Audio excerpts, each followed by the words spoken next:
Persahabatan atau friendship. Di dalam Amsal pasal 13 ayat yang ke-20. Siapa bergaul dengan orang bijak menjadi bijak, tetapi siapa berteman dengan orang bebal menjadi malang.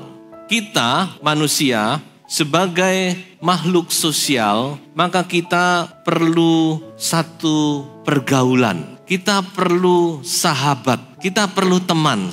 Namun firman Tuhan berkata, teman itu ada dua macam. Ada yang baik, ada yang positif, tetapi ada yang negatif, ada yang tidak baik. Itulah sebabnya kita harus berhati-hati di dalam kita berteman, bersahabat.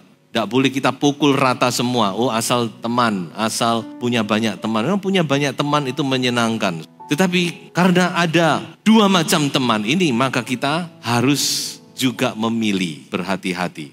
Ada hal-hal yang positif yang bisa kita dapatkan dari pergaulan, dari friendship. Saya mencatat ada 3 hal di sini.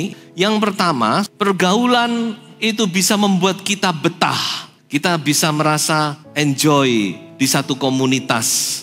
Kalau kita punya teman, tapi kalau kita tidak punya teman, kita merasa tidak enjoy, ya, kita tidak betah. Nah, terutama hal ini bisa kita lihat di anak-anak muda. Kalau dia ada teman, dia kerasan. Itu karakter orang muda. Tapi kalau saya yakin orang tua sudah lain lagi. Tapi memang kenyataannya teman itu membuat kita betah. Kita merasa diterima dalam satu komunitas. Yang kedua, teman atau pergaulan itu bisa membuat kita merasa kita tidak sendirian, tidak kesepian. Kita bisa berbagi rasa, kita punya masalah, kita bisa ungkapkan. Dan ini penting sebagai orang itu kita bisa punya orang yang bisa kita ajak omong. Kita punya perasaan apa kita bisa sampaikan. Jadi perlu teman. Teman ini penting untuk membuat kita merasa tidak sendiri. Kita bisa berbagi, ada rasa, perasaan, ada sesuatu masalah kita bisa share. Dan itu akan membuat beban kita merasa terkurangi. Yang ketiga, teman itu bisa mendorong kita, bisa mengangkat kita ke level yang lebih tinggi. Saya bicara tentang hal yang positif loh ya, teman yang positif ini. Berapa banyak kita karena berteman dengan seseorang, dikatakan tadi kalau Amsal tadi katakan yang bijak, kita menjadi lebih bijak. Kita menimba pengalaman, kita mendapat dorongan, membawa kita kepada kesuksesan. Itu teman yang positif, dampak yang positif. Tapi ada teman-teman yang memberi dampak negatif. Ada dampak negatif dari persahabatan juga. Yang pertama, dikatakan bahwa pergaulan atau dampak yang negatif itu bisa membawa pengaruh yang negatif kepada kita. Berapa banyak karena kita berteman, kita bisa tertular hal yang negatif. Amsal berkata apa? Perkataan yang negatif itu sangat mudah masuk dalam hidup kita. Dan kalau kita terus mendengar perkataan yang negatif, kita bisa menjadi negatif. Tadinya saudara dengan seseorang, saudara tidak punya perasaan apa-apa, netral. Tapi karena saudara berteman dengan seseorang, tadi itu si A, ini si B. Si B ini punya rasa yang tidak enak dengan si A. Si B terus ngomongin si A kepada saudara, oh si A itu begini, begini, begini. Apa yang akan jadi? Saudara pasti akan tertular punya kesan yang negatif kepada si A, betul? Ya, sebab itu ini jadi gambaran kepada kita, saudara. Makanya coba kita usahakan perkataan kita itu positif. Jangan sampai kita menularkan hal-hal yang negatif karena kita keliru. Kesan pribadi kita tularkan kepada orang lain ikut menjadi negatif, itu kita keliru di hadapan Tuhan. Jangan pikir saudara, oh itu urusan dia. Kita bertanggung jawab loh. Itu fitnah. Makanya kita harus punya hal yang positif dulu. Coba biarkan ada pengampunan, ada sesuatu yang positif keluar dari hidup kita. Sehingga komentar kita itu positif. Yang kedua, dampak negatif dari pergaulan. Pergaulan itu bisa merusak karakter. Coba kita baca di dalam 1 Korintus 15 ayat 33. Janganlah kamu sesat, pergaulan yang buruk merusakkan kebiasaan yang baik. Tetapi di dalam bahasa Inggris dipakai kata bad company corrupts good character atau good moral. Pergaulan yang jelek, yang jahat, yang keliru itu bisa merusak karakter. Bukan kebiasaan ya, tapi ada hubungannya. Pergaulan yang salah itu bisa membuat karakter yang baik, moral yang dirusak.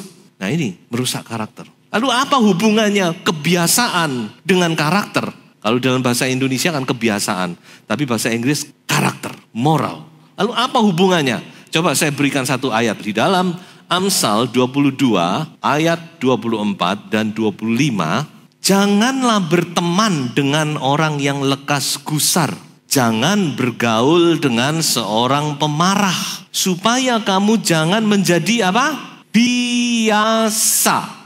Ini bicara tentang kebiasaan, habits. Dengan tingkah lakunya dan memasang jerat bagi dirimu sendiri.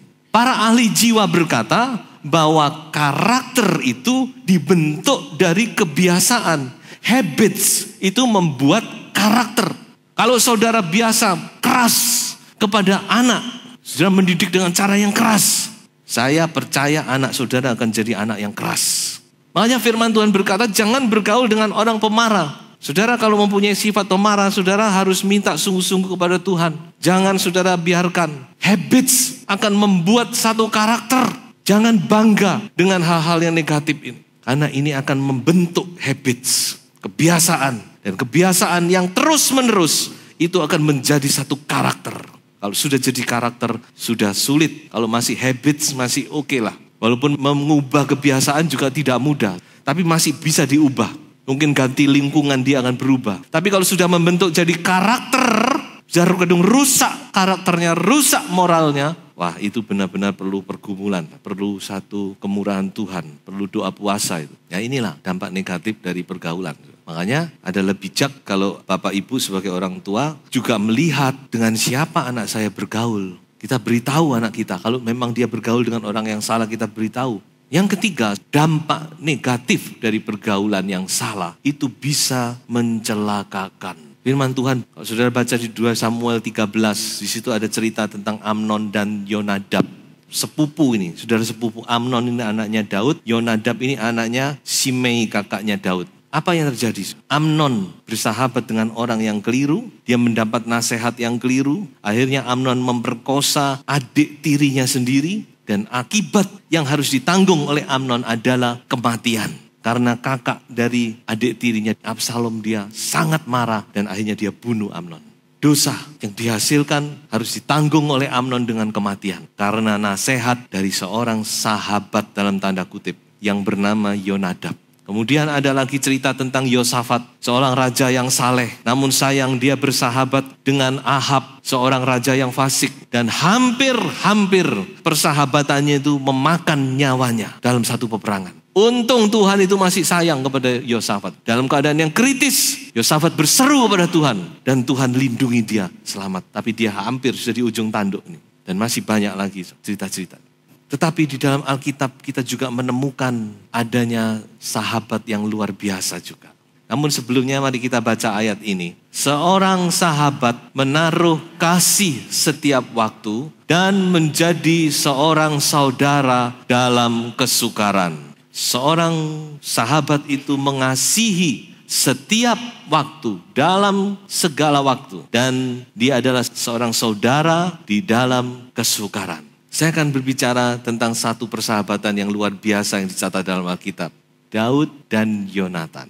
Betapa luar biasanya persahabatan kedua orang ini. Begitu tulus, begitu murni, begitu mengharukan. Dan persahabatan ini terus sampai ke anak cucu. Kita baca dulu dalam 1 Samuel pasal 18 ayat 1 sampai ayat yang ketiga. Ketika Daud habis berbicara dengan Saul, berpadulah jiwa Yonatan dengan jiwa Daud, dan Yonatan mengasihi dia seperti jiwanya sendiri. Pada hari itu, Saul membawa dia dan tidak membiarkannya pulang ke rumah ayahnya. Yonatan mengikat perjanjian dengan Daud karena ia mengasihi dia seperti dirinya sendiri. Ini awal mula pertemuan Daud dengan Yonatan.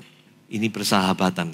Dia melihat dan pas jiwanya. Maka terbentuklah satu persahabatan. Dan persahabatan terus berlanjut, terus berjalan. Walaupun banyak rintangan, banyak halangan. Kita bisa lihat itu di dalam 1 Samuel 23 ayat 15-18. Bagaimana keadaan Daud waktu dia dalam kepicikan, dalam ketakutan. Daud takut karena Saul telah keluar dengan maksud mencabut nyawanya. Ketika Daud ada di padang gurun Sif di Koresa, maka bersiaplah Yonatan anak Saul. Coba aneh bukan? Yang jelas itu mestinya Yonatan ini justru membenci Daud. Itu yang secara normal, paling tidak dia iri atau gimana. Karena Daud ini yang diurapi jadi raja, bukan dia.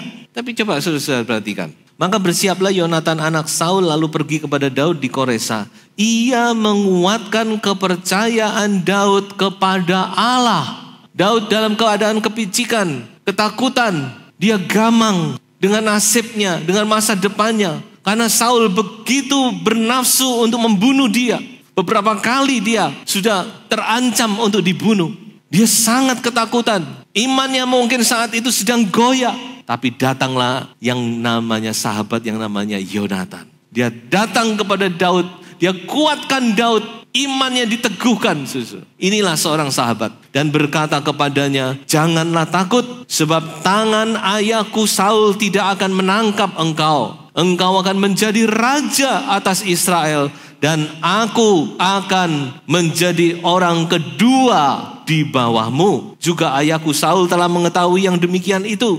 Kemudian kedua orang itu mengikat perjanjian di hadapan Tuhan. Dan Daud tinggal di Koresa, tetapi Yonatan pulang ke rumahnya. Bayangkan, ini luar biasa. Yonatan tidak malah membuat Daud down. Walaupun secara warisan Daud ini saingannya, bukan? Mestinya Saul kalau ada apa-apa kan jatuh ke Yonatan. Tapi dia tahu bukan dia, tapi Daud. Lalu dia datang kepada Daud. Daud, teguhkan imanmu. Kamu pasti jadi raja. Nanti aku jadi orang kedua. Inilah sahabat. Dalam kesukaran menjadi saudara. Dia menguatkan Daud. Dan memang akhirnya Daud jadi raja. Tapi Yonatan sayang sekali. Karena ulah dari ayahnya, Yonatan dia harus mati di peperangan. Tapi apakah Daud melupakan? Kita sekarang lihat bagaimana Daud. Coba kita baca di dalam 2 Samuel pasal 9 ayat 1. Berkatalah Daud, masih adakah orang yang tinggal dari keluarga Saul? Maka aku akan menunjukkan kasihku kepadanya oleh karena Yonatan. Daud tidak lupa dengan perjanjiannya. Yang pernah dia buat dengan Yonatan. Dia tidak melupakan kasih persahabatan ini. Walaupun sahabatnya sudah dipanggil Tuhan. Dia tidak lupa, dia ingat tentang kasih dari Yonatan. Maka ketika dia sudah menjadi raja, maka dia mencari masih ada enggak keturunan dari Yonatan. Dan ada yang namanya Mephiboset, seorang yang timpang. Tapi Daud angkat Mephiboset menjadi anaknya sendiri. Luar biasa. Dan seumur hidup Mephiboset, dia tinggal di istana, makan sehidangan dengan Daud. Karena apa? Karena Yonatan. Mephiboset, walaupun dia tidak sempurna keadaannya, tapi oleh Daud diangkat menjadi anaknya sendiri. Inilah persahabatan. Persahabatan sampai ke anak cucu. Mendapat sahabat seperti Yonatan atau seperti Daud itu satu kasih karunia. Kalau saudara punya sahabat semacam itu kasih karunia Tuhan. Tapi saya beritahu bahwa saudara semua yang sudah berkeluarga punya satu minimum. Siapa itu? Pasangan hidup saudara. Ya betul. Siapa yang mau lebih setia dari pasangan hidup saudara? Suami-suami, saya mau tanya kepada saudara. Adakah orang yang lebih setia, yang lebih mendukung saudara dari istri saudara? Sahabat yang paling baik itu istri. Minimal satu saudara punya. Tapi ada satu sahabat lagi yang saudara tidak boleh lupakan. Dan pasti setiap orang memiliki ini. Siapa itu? Yesus. Tidak ada sahabat yang setia seperti Yesus. Kalau saudara mungkin tidak punya sahabat di dunia ini yang seperti Yonatan, yang seperti Daud, saudara tidak perlu kecil hati. Karena saudara semua punya sahabat yang setia. Lebih dari segala sahabat, yaitu Yesus. Kalau saudara bisa bersahabat dengan Yesus, saya percaya anak cucu saudara pasti diingat oleh Tuhan. Daud aja bisa mengingat anak cucunya Yonatan. Bisa dicari, ada ndak? Masih ada ndak keturunan Yonatan? Aku mau menunjukkan kasihku. Aku mau nyatakan janjiku. Itu baru Daud, apalagi Daud kita yang ada di sorga, Yesus Kristus. Daud itu gambaran dari Yesus. Kalau saudara bisa bersahabat dengan Yesus, saudara tidak perlu khawatir anak cucu saudara. Saya jamin di dalam nama Yesus, anak cucu saudara akan dipelihara oleh Tuhan. Tidak akan rugi, saudara. Namun saudara, untuk menjadi sahabat itu ada kriteria. Mungkin saudara berpikir, ya saya juga sahabatnya Tuhan. Wah, semua senang kita adalah teman sahabat Allah. Ya betul sih, Tuhan memang ingin menjadikan kita semua sahabatnya. Tapi firman Tuhan bicara ada kriteria. Saudara berteman tidak semua lalu jadi sahabat saudara, bukan? Ada teman yang cuma say hello. Ada teman yang lebih dekat. Ada teman yang sangat dekat yang kita sebut sebagai sahabat. Lalu apa kriteria? Apa ciri-ciri dari seorang sahabat? Coba kita introspeksi atau kita lihat. Apa saya sudah memenuhi ciri-ciri ini? Kalau tidak, mungkin kita perlu tingkatkan persahabatan kita. Yang pertama, firman Tuhan berkata, seorang sahabat itu dia bisa mengerti isi hati sahabatnya. Coba kita baca itu di dalam Injil Yohanes pasal 15 ayat 15. Aku tidak menyebut kamu lagi hamba, sebab hamba tidak tahu apa yang diperbuat oleh tuannya. Dia tidak mengerti, dia cuma tunggu perintah. Dia tidak tahu apa maunya tuannya. Tetapi aku menyebut kamu sahabat karena aku telah memberitahukan kepada kamu segala sesuatu yang telah kudengar dari Bapakku. Artinya apa ini? Artinya seorang sahabat itu ngerti, saudara-saudara, apa isi hati.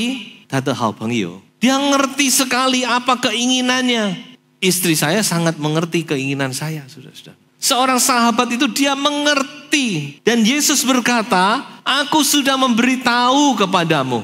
Makanya kalau kita memang sahabat Yesus, maka seyogianya kita mengerti isi hatinya dia. Saudara berkata saudara sahabat Tuhan, tapi saudara tidak mengerti kehendak Tuhan. Saudara tidak mengerti apa maunya. Saudara tidak mengerti apa kesenangannya. Saudara tidak mengerti apa hobinya. Bagaimana saudara bisa berkata saudara sahabat?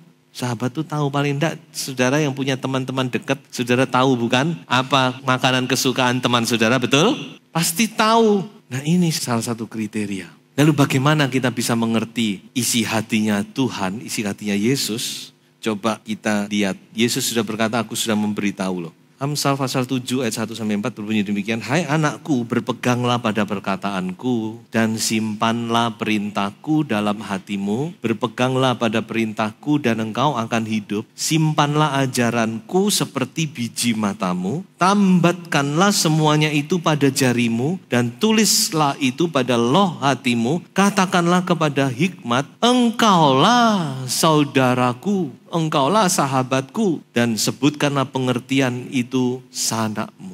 Jadi dengan lain kata saudara, kalau kita mau tahu isi hati Tuhan, kita harus punya pergaulan yang akrab dengan Yesus.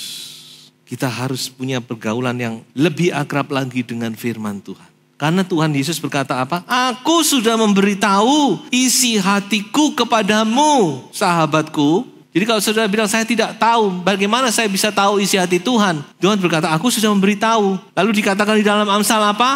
Perintah firman itu. Peluk dia, katakan engkau sahabatku, engkau saudaraku. Saudara peluk firman ini, peluk perkataan Tuhan. Maka saudara akan tahu isi hati Tuhan dan saudara memenuhi kriteria sebagai seorang sahabat. Kriteria yang kedua, kita sudah baca sebenarnya tadi, yaitu seorang sahabat mengasihi setiap waktu. Dalam terjemahan lain dikatakan love through all kinds of weathers. Mengasihi dalam segala situasi dan kondisi. Inilah salah satu kriteria sahabat. Kalau sahabat itu cuma mengasihi pada waktu saudara kaya, pada waktu saudara royal bisa menraktir, itu bukan sahabat, saudara. Itu pengalaman anak bungsu di Lukas pasal 15. Mana teman-temannya yang dulu berkata, wah engkau luar biasa, engkau hebat, engkau anak raja. Mana? Amblas semua, tidak ada yang bisa nolong, tidak mau nolong. Saudara. Sampai makan ampasnya babi aja tidak bisa dia. Tapi seorang sahabat itu apa? Mengasihi setiap waktu. Apakah saudara dalam keadaan diberkati atau saudara dalam keadaan apapun juga, saudara tetap dikasih. Itu yang pernah dikatakan oleh Ayub, bukan? Pada satu saat Tuhan izinkan Ayub kehilangan segala-galanya. harta kekayaannya hilang, posisinya dalam masyarakat hilang, bahkan kesehatannya hilang. Disitulah kelihatan bagaimana kualitas sahabat. Istrinya berkata kepada Ayub, Ayub, lebih baik kamu kutuki Tuhan dan kamu mati. Tapi Ayub berkata apa? Masa kita cuma mau terima yang baik-baik saja dari Tuhan, kita nggak mau terima yang buruk. Perkataan yang luar biasa. Adakah kita bisa berkata demikian? Ketika kita diizinkan mengalami sesuatu, adakah kita masih bisa berkata, Tuhan, aku tetap mengasihi Engkau? Atau kita berbalik muka, berbalik membelakangi Tuhan. Nah, disinilah karakter itu diuji. Disinilah kualitas itu diuji. Dan seorang sahabat, he loves all the times. Kalau Tuhan sama kita itu sudah tidak perlu diragukan. Tuhan itu setia. Tapi bagaimana kita kepada Tuhan? Yang ketiga, kriteria yang ketiga. Sahabat itu menjadi saudara dalam kesukaran. Masih di Amsal 17 ayat 17. Ada satu pepatah bahasa Inggris berkata demikian. A friend in need is a friend indeed. Artinya teman pada waktu kita membutuhkan, dia adalah sungguh-sungguh teman. Kalau Tuhan kepada kita sudah tidak perlu dibicarakan lagi. Tuhan itu setia menolong kita dalam keadaan kepicikan, dalam keadaan kesukaran, dalam keadaan saudara membutuhkan. Tuhan itu selalu ada. Dia adalah Parakletos, Roh Kudus menyertai saudara dan saya. Tapi sekarang saya mau tanya, bagaimana kita kepada Tuhan? Adakah kita menjadi a friend in need? Teman pada saat Tuhan membutuhkan. Tuhan juga butuh kita loh saudara. Bukan artinya Tuhan itu tidak bisa melakukan segala sesuatu. Tuhan bisa. Tapi Tuhan itu menghargai saudara dan saya. Dia juga tidak bisa bekerja sendiri. Dia butuh kita karena dia mengasihi kita. Dia ingin kita mendapat bagian dalam pahala, dalam kemuliaan Tuhan. Tapi Tuhan juga butuh Anda dan saya. Tuhan tidak mungkin terima tamu sendiri. Ya toh? Tuhan tidak mungkin kur sendiri. Tuhan butuh anak-anaknya menjadi kaki tangannya. Adakah kita menjadi a friend in need? Pada waktu Tuhan membutuhkan, saudara berkata, ini aku Tuhan, pakailah aku. Atau saudara hanya berdoa, Tuhan tolong aku, Tuhan tolong masalahku, Tuhan tolong ini, Tuhan berkati aku. Sudahkah kita juga menjadi a friend in need?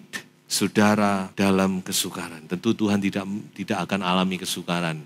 Tapi Tuhan jelas, Tuhan membutuhkan Anda dan saya itu jelas. So itu Tuhan kasih karunia-karunia yang tidak sama. Untuk apa? Untuk dipakai melayani Tuhan. Semua dibutuhkan oleh Tuhan. Adakah Anda dan saya merespon Tuhan? Tuhan perlu apa? What can I do for you? Itu sahabat. Bukan what can you give for me? Bukan apa yang engkau bisa beri untukku. Itu bukan sahabat. Tapi sahabat itu selalu berkata, what can I do for you? Apa yang bisa aku lakukan untukmu? Apa yang bisa aku tolong darimu? Itu sahabat. Saudara mau menjadi sahabatnya Tuhan, penuhi kriteria ini. Maka saya yakin Tuhan akan mengikat janji dengan saudara dan saya. Dan perjanjian itu berlaku bagi anak cucu kita. Kalaupun kita sudah tidak ada, Tuhan akan cari anak saudara. Di mana anak saudara?